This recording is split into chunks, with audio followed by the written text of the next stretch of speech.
Salut tout le monde, ici Jean-Yves Ponce, votre spécialiste de la mémoire et de la concentration depuis 2011. Et aujourd'hui, je vais répondre à une autre question de quelqu'un qui m'a posé un jour sur YouTube. Comment je fais pour avoir l'esprit de synthèse? Je sais pas faire mes propres synthèses, je sais pas distinguer l'important de l'accessoire. Bref, help, aide-moi, au secours! Jingle.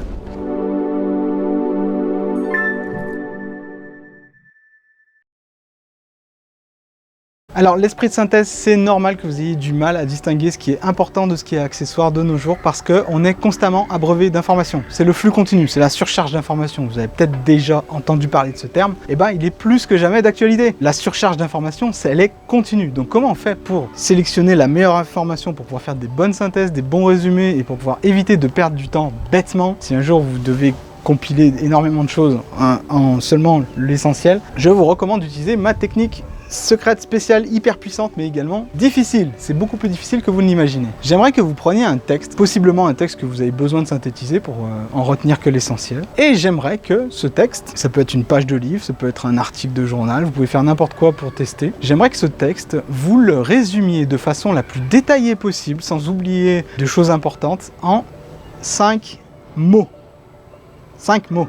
Pas plus. Il faut que ces 5 mots décrivent de façon la plus détaillée possible tout le texte que vous avez sélectionné, tout l'article que vous avez sélectionné. Et attention, les L apostrophes, les je apostrophes, les et, tout ça, ça compte comme un mot. Et vous avez le droit à 5 mots, pas un de plus. Cet exercice va demander en fait à votre cerveau, va exiger de lui qu'il ne sélectionne que le plus important. Si vous voulez être certain d'avoir réussi cet exercice, faites-le avec quelqu'un d'autre, donnez votre liste de mots et demandez-lui si vous n'avez rien oublié dans ces 5 mots. Une idée importante. Ça vous donnera une idée pour voir si vous avez vraiment sélectionné le plus important. Très difficile, n'est-ce pas? Mais on va aller un petit peu au-delà, parce que dans la vraie vie, vous avez certainement plus que 5 mots. Vous allez maintenant utiliser la même technique, sauf que vous allez toujours décrire de la façon la plus détaillée possible en utilisant 10 mots.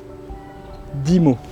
Donc 2 fois plus. Vous allez vite vous rendre compte que ça vous donne beaucoup plus de liberté. Vous pouvez faire des phrases maintenant, avec des petits mots et des verbes, etc. C'est beaucoup plus facile, mais ça reste quand même un exercice de synthèse, parce que vous ne pouvez mettre probablement qu'une phrase ou 2 petites, pas plus. Et à vous de bien les sélectionner. Encore une fois, vous pouvez vous aider de quelqu'un d'autre pour voir si vous avez bien fait l'exercice. Mais là où ça devient intéressant, c'est si vous allez plus loin. Si vous faites un 3e exercice, qui est de faire la même chose, mais en 10 lignes. Et là, c'est ce qu'on appelle une synthèse inversée. C'est-à-dire que 10 lignes, ça va être beaucoup en fait. Vous allez faire du meublage. Résumer quelque chose de façon la plus détaillée possible en 10 lignes, c'est plus qu'il n'en faut. Vous allez le voir. Ce qui va se passer, c'est que vous devez absolument combler ces 10 lignes. Attention, il ne s'agit pas de le faire en 5 ou en 6 lignes. Il faut vraiment combler les 10 lignes. Là, en faisant cet exercice, les 3e partie d'exercice, vous allez vous rendre compte par vous-même quelles sont les choses importantes et quelles sont les choses accessoires. Parce que vous allez être confronté aux deux. Et là, ça va vous apparaître clairement que dans les premières lignes, vous avez mis ce qui était vraiment essentiel et dans les dernières lignes, c'est du meublage. Voilà comment on travaille,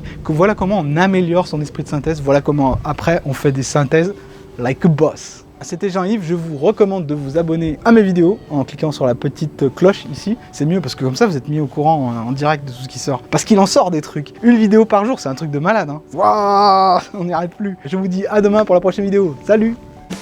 Attends, on refait, c'est nul. Chaque jour je vous parle ça, il est c'est nul ce que je dis.